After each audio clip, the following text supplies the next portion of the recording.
man.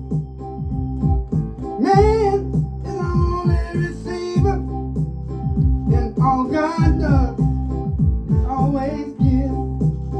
And when your nature is transformed, you become like the Holy One. You become a giver.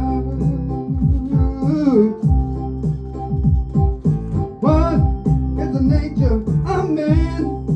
How does it differ from the nature of God?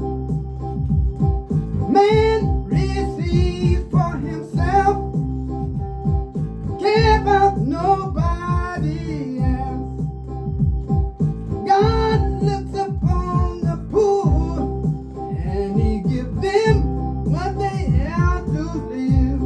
And we go out through the world, we transform. Lend a hand, reach out, share our arm.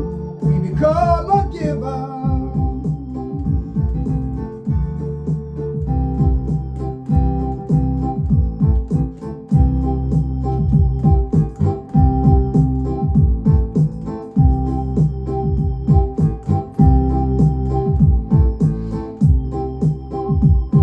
I'm a giver for the kingdom of heaven.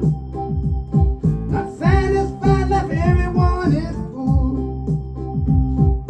We become a giver, we give to life. We live our souls in paradise. We become a giver like God, and time again we find it's a joy inside our heart with giving. And we become like Holy One. Care for the poor, love the weak, and marginalized. Help abused women, we don't criticize. Oh, we become like God. We become like God. Do you want to be like God? I want to be like God. That's why I give. Give and it shall be given. Run down